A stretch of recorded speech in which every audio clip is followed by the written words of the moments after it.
Hello viewers. So today we will discuss about partial safety factors. There are certain prerequisite concepts. Those are probability density function, normal distribution, addition of random variables, multiplying random variable by a constant.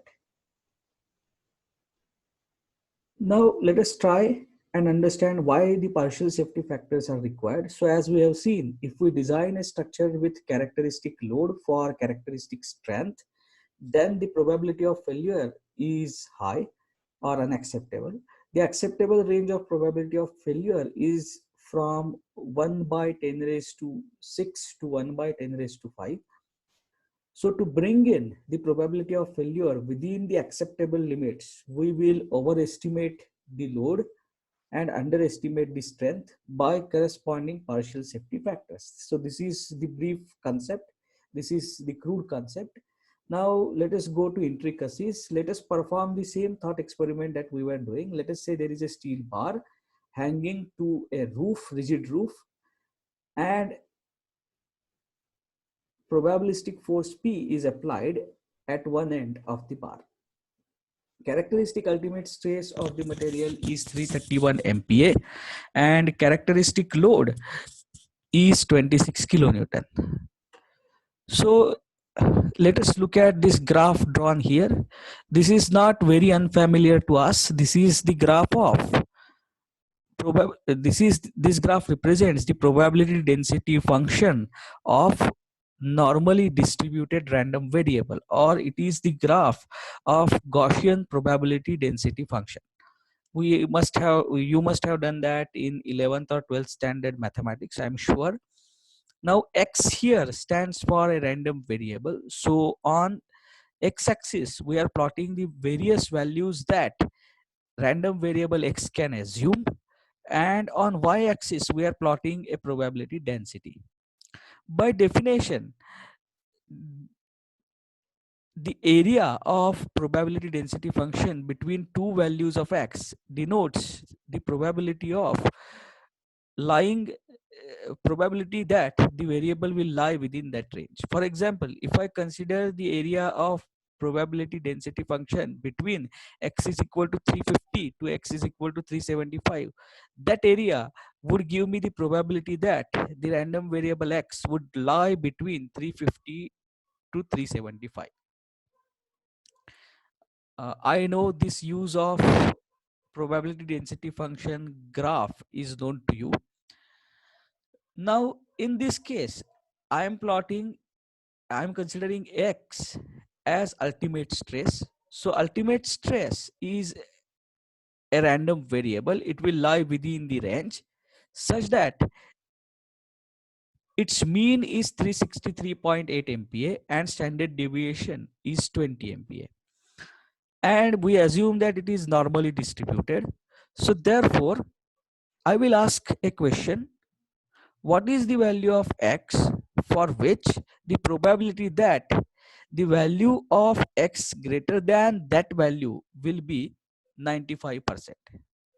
In other words, what I am trying to say is, uh, let us say x is the ultimate stress. Then if you look at the value of x as 331 MPa, for the probability that the value of random variable x, that is ultimate stress, is greater than 331 MPa is 0.9495. How did we find that? So what we have done is, at x is equal to 331, I have drawn this line. Then the probability that x is greater than this will be the area under probability density function from x is equal to 331 to x equal to infinity, this shaded area. And this shaded area is 0.9495, so it is very close to 0.95. That means only 5% area is below value of ultimate stress equal to 331 MPa. So therefore, by definition of characteristic ultimate stress, I have only 5% test results that are falling below the value 331 MPa. I hope you have understood this probability density function for ultimate stress. Now let us convert this into probability density function for ultimate strength. Strength will be given by ultimate stress multiplied by cross-sectional area. Cross-sectional area is pi by 4 into 10 square. So if I do that, I get this curve. Now for this curve, the mean is 28.57 kilonewton. X here is the strength, which is equal to ultimate stress multiplied by cross-sectional area. That will be the value in Newton. We have divided it by 1000 to convert it into kilonewton. And therefore, this is the probability density function graph for strength of this bar.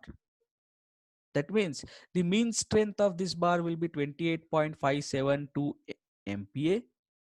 Its characteristic strength will be 26 MPa, because you look at the value of x equal to 26. The area under probability density function beyond x equal to 26 is 0.95. That means only 5% area lies below 26 kilonewton. Therefore, characteristic strength of this bar is going to be 26 kilonewton. How did we obtain this characteristic strength? By converting the earlier probability density function for ultimate stress into the probability density function graph for strength by multiplication of cross-sectional area. I hope you have understood this. That means 95% times the value of strength of this bar is going to be greater than 26 kilonewton. Now let us draw similar probability density curve for probabilistic load P. So let me say the standard deviation associated with this probabilistic load is 5 kilonewton. The mean value of load is 17.8 kilonewton, and this is the normal distribution probability density function for load P. Now, as you can look at this, if I consider the value of load equal to 26 kilonewton, the area of curve beyond 26 kilonewton is only 5%. You can observe this value here, it is 0.05, so that means it is 5%. That means the probability that the value of load will be greater than 26 is only 5%, and therefore by definition this 26 is characteristic load. So this is the probability density function of load. This was the probability density function for strength. And now we will draw the probability density function for strength minus load. So in last video we had made a mistake. We defined performance function as load minus strength. It should have been defined as strength minus load. I have mentioned that in the description of that video. So now let us draw the probability density function for strength minus load, that is performance function. So if we do all mathematical calculations, this is going to look like this, where the mean value of strength minus load is going to be 10.72 kilonewton. Standard deviation turns out to be 5.24.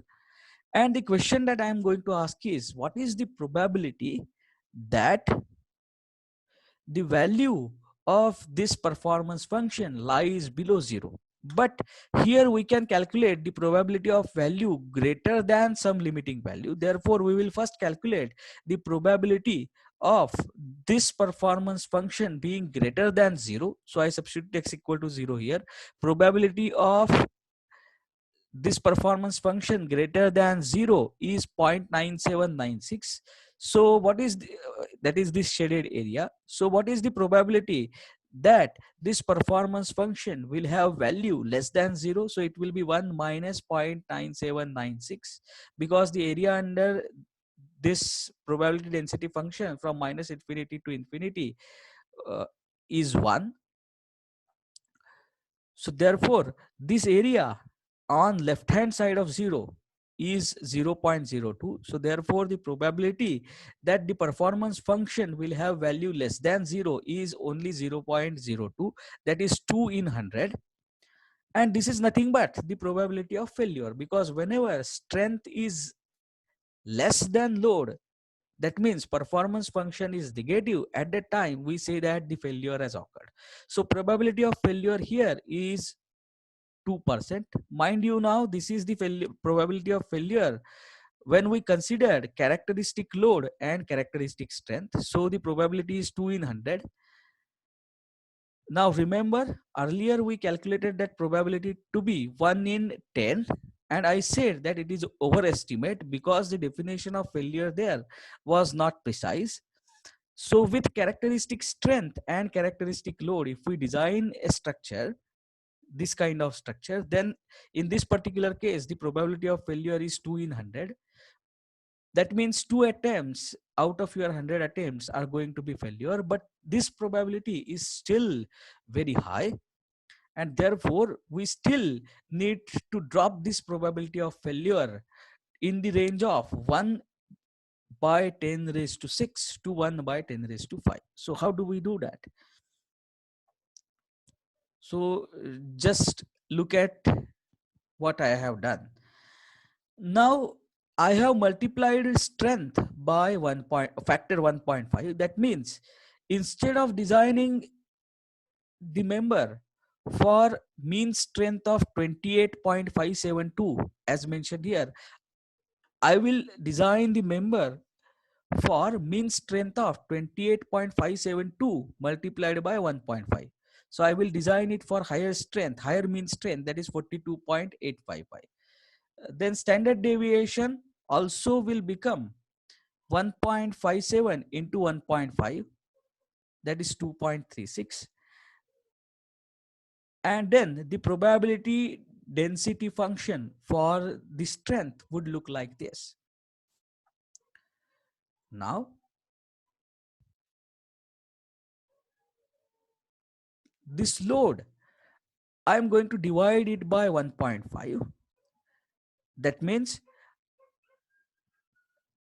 if a structure is subjected, means if a structure has load, characteristic load P, I want to design it for 1.5 times P. That, to understand that operation, here I have divided the load by 1.5. So the value mean load therefore becomes 17.8 divided by 1.5, and that is 11.87. So what is the understanding? When the load through calculation, mean load through calculation turns out to be 11.87, I am going to consider it as 17.8 by multiplying it by partial safety factor. Therefore, I will be overestimating the load, whereas I will be underestimating the strength. So now if I do that, the average load is 11.87. Sigma is also here, it is 5.24. It is 5. Therefore, it is 5 divided by 1.5. That turns out to be 3.33. And this is the probability density function. Probability density function for load reduced by factor 1.5. Now again, I will ask myself a question. What is the probability that strength minus load, that is performance function, is less than 0? So in that case, you can observe that the probability of failure has dropped down like anything. So it has become 10 to the power minus 8. So why did this happen? Because we multiplied strength by 1.5. That means instead of designing it for a lower strength, we designed it for the higher strength, and we divided the load by 1.5. And our argument is, if this is the actual load by calculation, we will be designing it for 11.87 multiplied by 1.5. So we are going to overestimate the load. Now if I would have chosen the factor 1.2 instead of 1.5, this probability of failure would have been in the range of 1 by 10 to the power 5 to 1 by 10 to the power 6. So the question is, how do we arrive at probability? How do we arrive at the partial safety factor for strength and load? We arrive it by doing this exercise. we will go on changing the partial safety factor for load and strength till the probability of failure reaches to the acceptable level. That's how that's how we calculate partial safety factors. Now, what do we do with these partial safety factors? So for calculation, we have multiplied the strength by this constant, but while while doing its application, we will underestimate the strength. So strength will be divided by partial safety factor, and here we have divided the load by factor 1.5, but while applying we will multiply the load by partial safety factor for load. So we will be overestimating the load and we will be underestimating the strength. Now this is quite tricky topic. I have tried to cover it within a short duration of time, but it involves much more robust treatment than this, because right now we have considered only one type of load. The load itself can have bifurcation such as dead load and live load, earthquake load and wind load. Therefore each of these load is going to have different probability density functions. Their combinations are going to have different probability density functions, and therefore the global picture is complicated. I'm not going to go into details of that, but at the start of next video, we will look at various partial safety factors for various load combinations. And we will also look at partial safety factors for strength of various materials that we are going to use in reinforced concrete design. So with this discussion, we will stop for today. Even if you skip this video, or even if you have not completely understood this video, it's all right.